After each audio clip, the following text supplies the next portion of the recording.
People will always doubt you, that's guaranteed. The moment you start talking about doing something bigger than the average person, whether that's building a business, changing your body, or changing your life, people will instantly project their fears onto you. It's not because they hate you, it's because your ambition reminds them of everything they gave up on, every dream they quit on, every goal they never had the courage to chase, and when they see you stepping into the arena, they feel exposed. So they throw doubt at you. Be realistic.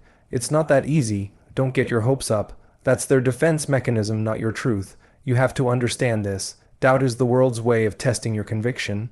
If you need everyone to believe in you before you start, you'll never start. You'll wait forever, because nobody is ever going to believe in you more than you believe in yourself. Doubt is supposed to make you stronger. It's the pressure that creates the diamond. It's the friction that builds muscle. It's the noise that forces you to focus. Every great person you look up to, every name that built something legendary, was once the underdog. They were once the joke. Elon Musk was mocked. Muhammad Ali was hated. Steve Jobs was fired from his own company. Even Iman Gadzhi, the guy you probably watch now for motivation, was a high school dropout who had teachers tell him he'd never make it.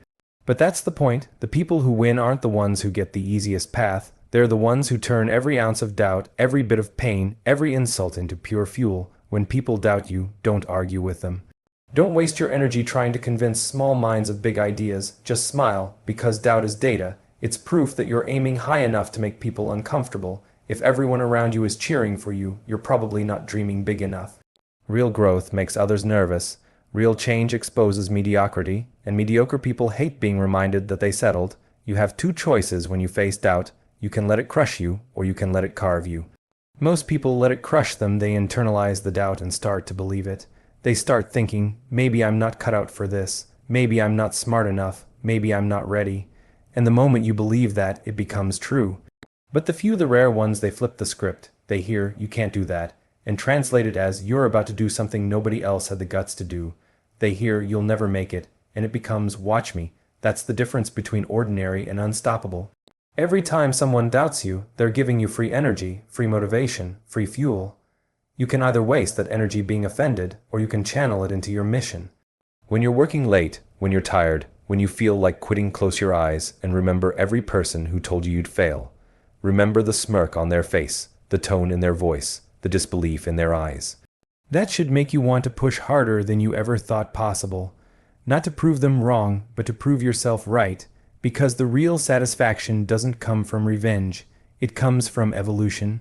It comes from looking back one day and realizing that the person they doubted became the person they could never be, and understand this doubt isn't just external. The loudest doubt doesn't come from other people. It comes from your own mind. It's that voice that whispers, what if you fail? What if you're wasting your time? What if you're not good enough? That voice never disappears, you just learn how to respond to it. The problem isn't hearing doubt, it's believing it. The moment you stop treating doubt as a stop sign and start treating it as a signal to go harder, everything changes. When you feel doubt, that's not the moment to slow down. That's the moment to double down. Every obstacle, every failure, every rejection is fuel. You can sit there feeling sorry for yourself, or you can get back up and work like your life depends on it, because in a way it does. The life you dream of depends on how you respond to doubt. You want to change your circumstances, then you've got to learn to love the feeling of being underestimated. You've got to get addicted to being the one they don't see coming. Because when people underestimate you, they make the biggest mistake possible. They give you space, space to grow, space to build in silence, space to sharpen your skills while they sleep on you, and then, when the results start speaking for you, it's game over. The same people who once doubted you will start asking how you did it. They'll start saying they always knew you had potential, and you'll smile because you'll remember the truth: they didn't believe in you. But you believed in yourself long enough to make it real. That's what turning doubt into fuel means. It's about transforming negativity into drive, turning every no into a watch me, every failure into feedback, every hater into motivation. You don't escape doubt, you outgrow it. You evolve past it by doing the work. You win by staying focused while everyone else talks. You build in silence until silence becomes the only response they can give you. So, the next time someone tells you that you can't do something, don't defend yourself, don't explain yourself, just nod, say okay, and then get back to work, because when it's all said and done, results are louder than words.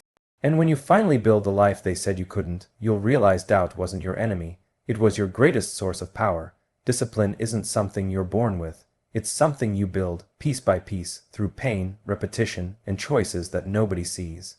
Everybody loves the idea of being successful, but very few people are willing to be disciplined enough to deserve it. Because discipline is boring, it's not flashy. It's not something you can post on Instagram. It's waking up when you said you would. It's doing the work when you don't feel like it. It's saying no to comfort even when your body and mind are begging for it. That's where real power comes from doing what most people won't do, over and over again, until it becomes who you are. Most people wait to feel motivated. They wait for some magical spark to make them move, but motivation is weak. It's emotional. It disappears the second things get hard. Discipline, on the other hand, doesn't care about feelings. Discipline doesn't care if you're tired, if you're bored, if you're uninspired. Discipline just says, do it anyway. The truth is, your future self is watching every decision you make right now. Every time you hit snooze instead of getting up, you're voting for the version of you who stays average. Every time you choose distraction over progress, you're telling yourself that comfort matters more than growth. And the thing about discipline is that it compounds. The small decisions, the little wins, they add up. You might not see the results today or tomorrow, but over time, they transform you into someone unstoppable. People always talk about balance, but here's the thing: balance doesn't build empires. Balance doesn't change lives. In the beginning, you have to be unbalanced. You have to go all in. You have to be willing to sacrifice. Because greatness demands it. Everyone wants freedom, but freedom comes through structure. Everyone wants results, but results come through repetition. You don't rise to the level of your goals, you fall to the level of your discipline. Think about it, every area of your life is a reflection of your habits. Your body, your bank account, your relationships, they all expose how disciplined you really are. You can't hide it. You can talk about potential all day, but your habits will always tell the truth. And most people never change because they're addicted to instant gratification. They want the reward without the process. They want the results without the reps. But life doesn't work like that. You don't get what you want. You get what you're willing to suffer for. Discipline is suffering, but it's the good kind. It's the kind that builds you. When you train yourself to show up no matter what, you become dangerous. Because while everyone else is controlled by emotion, you're controlled by mission. You move with intention. You stop negotiating with your mind. You stop giving yourself options. You just do what needs to be done. That's the essence of ruthless discipline, not doing it when it's easy, but doing it especially when it's not. You've got to become the kind of person who doesn't break promises to yourself. Think about it: when you say you're going to start something and then quit halfway through, you're teaching yourself that your word means nothing. And if you can't trust yourself, how can you expect anyone else to? Every time you follow through, even on the smallest commitments, you're building self-respect. You're building internal strength. You're telling your subconscious, when I say something, I do it. That's how confidence is built, not from affirmations, but from evidence. Evidence that you show up. Evidence that you can rely on yourself. Discipline is what separates dreamers from doers. It's what turns ideas into income. It's what takes someone from talking about success to living it. The reason most people never change is because they never stay consistent long enough to see the results. They quit the second it gets uncomfortable. They treat discomfort like a warning, not a test, but discomfort is the tuition you pay for success. You can't avoid it. You can only decide whether it breaks you or builds you. There will be days when you feel like nothing is working. Days when you question if all the effort is even worth it, and that's exactly where 99% of people give up. But if you can push through those days, if you can keep showing up when you least feel like it, you'll become unstoppable. Because consistency beats talent, it beats luck, it beats everything. When you're disciplined, you don't need permission, you don't need validation, you don't need motivation, you just execute, you move differently. You start seeing the world as a series of controllable actions instead of excuses. You stop waiting for the right time, because you realize the right time doesn't exist. You make it right by acting now. And don't get it twisted, discipline doesn't mean you have to be perfect. You're going to mess up, you're going to fall off. But the difference between disciplined people and everyone else is that they don't stay down. They don't spiral, they get back up immediately and keep going. Because failure doesn't scare them, complacency does. So build ruthless discipline. Not because it's sexy, not because it's fun, but because it's the foundation of everything you want. If you want freedom, it comes from discipline. If you want confidence, it comes from discipline. If you want respect, it comes from discipline. Every area of life rewards the person who shows up relentlessly, not the one who shows up occasionally. Make discipline your identity. Let it define you. Let people call you obsessive, intense, too focused, because that's exactly what it takes. When others are wasting time, you'll be building something real. When others are scrolling, you'll be learning, improving, stacking wins, and over time, that gap becomes impossible to ignore. The same people who thought you were crazy for being so strict will start asking how you did it. That's when you'll realize the truth. Freedom doesn't come from doing whatever you want. Freedom comes from mastering yourself, and mastery only comes through discipline, the kind that hurts, the kind that demands sacrifice. The kind that no one applauds, because that's where transformation happens, in the silence, in the grind, in the repetition that no one sees. So stop waiting to feel ready. Stop waiting for perfect conditions. Decide who you want to be, and then show up like that person every single day, no matter what. That's ruthless discipline, and once you build it, nothing and no one can stop you. The limits you believe in aren't real. They're stories you've been told, repeated so many times that you started treating them as truth. From the moment you were a kid, people began teaching you how to think small. They told you to be realistic, to follow the system, to play it safe. They said success was for other people. They said you should be grateful for what you have and not ask for too much. And over time, you stopped dreaming big. You stopped questioning. You started believing that the life you secretly want is impossible, that it's meant for someone else, not for you. But here's the truth. The only thing separating you from the life you want is belief. Everything you see, every company, every invention, every movement started in someone's head. It started as an idea that most people laughed at. People called it impossible. They called it unrealistic. They called it stupid until it worked, until it became reality. Every single person who built something extraordinary had to go through the same process. They had to redefine what was possible. You have to do the same. Because if you don't, the world will define it for you. And trust me, the world will always try to shrink your potential to match its comfort zone. The average person will project their fears onto you. They'll make you believe that playing small is safe, but safety is an illusion. Playing small doesn't protect you, it kills you slowly. It kills your ambition, your hunger, your spirit. You start existing instead of living. And one day, you wake up realizing you spent your entire life trying to fit into a box that was never meant for you. Redefining what's possible starts when you stop accepting other people's limitations as your own. Just because no one in your family became successful doesn't mean you can't. Just because you failed before doesn't mean you'll fail again. Just because society told you you're too young, too old, too inexperienced doesn't mean it's true. The moment you stop letting external opinions shape your internal reality, that's when everything shifts. You start seeing opportunity where others see risk. You start seeing potential where others see failure. People love to say, be realistic. But think about it, who defines what's realistic? The people who gave up on their dreams, the people who settled for average. Being realistic is just another word for being limited.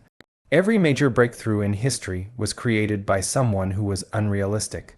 The Wright brothers were unrealistic when they said humans could fly. Elon Musk was unrealistic when he said he'd build rockets that land themselves. You're not supposed to be realistic, you're supposed to be relentless. The greatest prison in the world isn't made of walls, it's made of beliefs. And the key to escape is simple. Challenge every belief that makes you feel small. When your mind says, I can't, ask why not. When your environment says, that's too risky, ask for who. When people say, you'll never make it, ask yourself, what if I do? Because that question, what if I do, is powerful enough to change your entire life. It replaces fear with curiosity. It transforms limitations into possibilities. You have to start living as if the impossible is negotiable, because it is. The moment you believe something can be done, your brain starts finding ways to make it happen. Your focus sharpens, your energy shifts, your actions align. Belief isn't wishful thinking, it's the foundation of execution. You can't outperform your own mindset. You can't build $1 million life with $1,000 mentality. You can't expect greatness if you're still thinking like everyone else. If you want to redefine what's possible, you need to surround yourself with people who make you uncomfortable, people who are doing things that once seemed unreachable. Because proximity creates perspective. When you see someone who came from nothing building an empire, you stop believing your excuses. You realize you're not lacking opportunity, you're lacking perspective. And once you change the way you see the world, you change the way you move in it. But understand, redefining what's possible isn't about external success. It's not just about money, status, or validation. It's about rewriting the story of who you are. It's about looking in the mirror and saying, I decide what's possible for me. Because the truth is, most people live their entire lives being strangers to their own potential. They never find out what they're capable of because they never push themselves far enough to see. They stay in the shallow end, scared to dive into the deep. But the deep is where the transformation happens. Every breakthrough comes after resistance. Every new level of life demands a new version of you, and that version isn't found through comfort, it's forged through challenge. You're not supposed to have it all figured out. You're supposed to fail, learn, adjust, and keep going. Every time you break through a limit you once thought was fixed, your world expands. You start realizing that most of the rules you've been living by aren't real. They're man-made, they're imaginary, and once you see that, you can't unsee it. So dream bigger, think crazier, expect more. Don't ask can I, ask how can I. Stop lowering your standards to fit your current reality. Raise your standards and force reality to rise with them. Because the world doesn't give you what you wish for, it gives you what you demand through your actions, your belief, and your discipline. One day, you'll look back and realize that all the things that once felt impossible are now normal. You'll see how far you've come and wonder why you ever doubted yourself. That's what redefining what's possible does. It shifts your identity. It changes your default setting from I can't to I will, and that shift is everything. Because once you believe something is possible, the game changes forever. So stop waiting for permission. Stop letting fear write your story. Stop living by rules written by people who never chased their dreams. You weren't born to follow, you were born to create. You were born to disrupt. You were born to redefine. The world doesn't need more people who fit in, it needs people bold enough to break the mold. Be that person, because the truth is, everything is impossible until someone does it. And that someone might as well be you.